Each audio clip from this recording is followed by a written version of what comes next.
আগুনের সবশেষ পরিস্থিতি জানাতে এই মুহূর্তে সুন্দরবনের আমুরবুনিয়া এলাকায় আছেন সহকর্মী তানজিম আহমেদ। সরাসরি যাচ্ছি তার কাছে।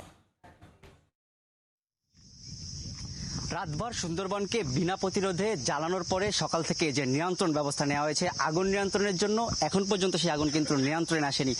গতকাল যে 1.5 থেকে 2 কিলোমিটারের কথা ছিল, এখন কিন্তু স্থানীয়রা জানাচ্ছেন প্রায় 5 কিলোমিটারের বেশি এলাকা জুড়ে আগুন জ্বলছে সুন্দরবনের ভিতরে। সুন্দরবনের আমরা যে ময়ূরগঞ্জের আমুরবুনিয়া এলাকার লতিফের ছিলা নামক স্থান, সেখানে যে আগুনটি জ্বলছে সেটি নিয়ন্ত্রণের জন্য কিন্তু সকাল থেকে ফায়ার সার্ভিস, কোস্টগার্ড, নৌ পুলিশ সহ পুলিশ এবং স্থানীয় স্বেচ্ছাসেবকরা চেষ্টা চালিয়ে যাচ্ছেন। তবে এখন পর্যন্ত আগুন নিয়ন্ত্রণে না আসার কারণ হিসেবে কিন্তু আসলে বলছেন যে এই যে সুন্দরবনের ভিতরে পাতার স্তর এত বেশি পুরু হওয়ার কারণে যে আগুনটি আসলে চোখে পড়ছে, সেটি নিয়ন্ত্রণে আসার পরেও এর নিচে যে আগুনটি ধিকি ধিকি জ্বলছে সেটি কিছুক্ষণ পরে আবারও কিন্তু জ্বলে উঠছে সেই স্থানে।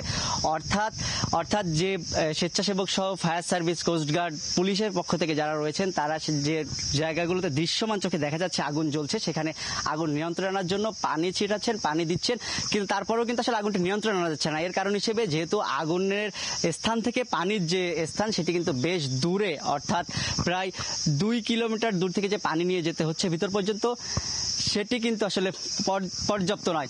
এবং আগুনের ফলে এটি কিন্তু আসলে বলতে হচ্ছে যে যেহেতু জায়গাটি সুন্দরবনে একটু গহীনে এবং এটি বেশ দুর্গম জায়গা এবং পানির সহজলভ্যতা না থাকার কারণে এই আগুনটি নিয়ন্ত্রণে আনতে বেশ বেগ পেতে হচ্ছে।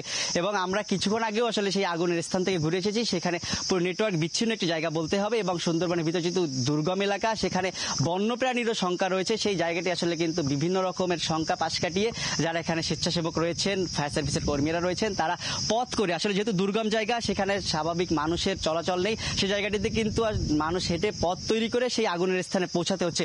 এর বাইরে আরেকটু কারণ কিন্তু জানিয়ে রাখি, আগুন লাগার কারণে কিন্তু এখন পর্যন্ত যে নির্দিষ্ট কোনো কারণ উল্লেখ করা যায়নি। তবে 7 সদস্যের তদন্ত কমিটি গঠন করার কথা বন বিভাগের পক্ষ থেকে আমাদেরকে জানানো হয়েছে।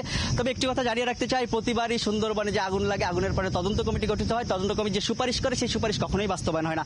তার জেরেই কিন্তু আসলে এই ধরনের আগুন আবারও পুনরাবৃত্তি ঘটে বলে স্থানীয়রা আমাদেরকে বা যারা বন বিশেষজ্ঞ রয়েছেন তারা জানিয়েছেন। এর বাইরে আরেকটু কথা জানিয়ে রাখতে চাই, এখানে যারা স্থানে সবসময় কিন্তু আসলে তদন্তে উঠে আসে, যারা মৌয়াল রয়েছেন, বনজীবী মানুষ রয়েছেন, তাদের মাধ্যমে কিন্তু আগুনটি ধরার কথা বলা হয়। তবে এখানে যে বিভিন্ন কারণের মধ্যে উল্লেখ করা হচ্ছে, যারা দুর্বৃত্ত রয়েছে, যারা সুন্দরবনে চোরা শিকারী রয়েছে, মাছ শিকারের সাথে জড়িত রয়েছে, তারা ভিতরে আসলে আগুন লাগানোর সময় অনেক সময় জড়িত থাকে এবং তারা আগুন লাগিয়ে নিরাপদ স্থানে সরে আসে এবং নির্দিষ্ট সময় পরে কিন্তু মাছ ধরা সুবিধার্থেও অনেক সময় এই আগুনের ঘটনা ঘটে থাকে। তবে তদন্ত কমিটি আসলে তাদের যে 7 দিনের কার্যকমিটি, সেই তদন্ত প্রতিবেদন দেওয়ার পরে কিন্তু মূল কারণটি জানা যাবে। তো সুন্দরবনের আমুরবুনিয়া এলাকায় যে অগ্নিকাণ্ডের ঘটনা, এখন পর্যন্ত এই আগুন জ্বলছে প্রায় 5 কিলোমিটার এলাকা জুড়ে।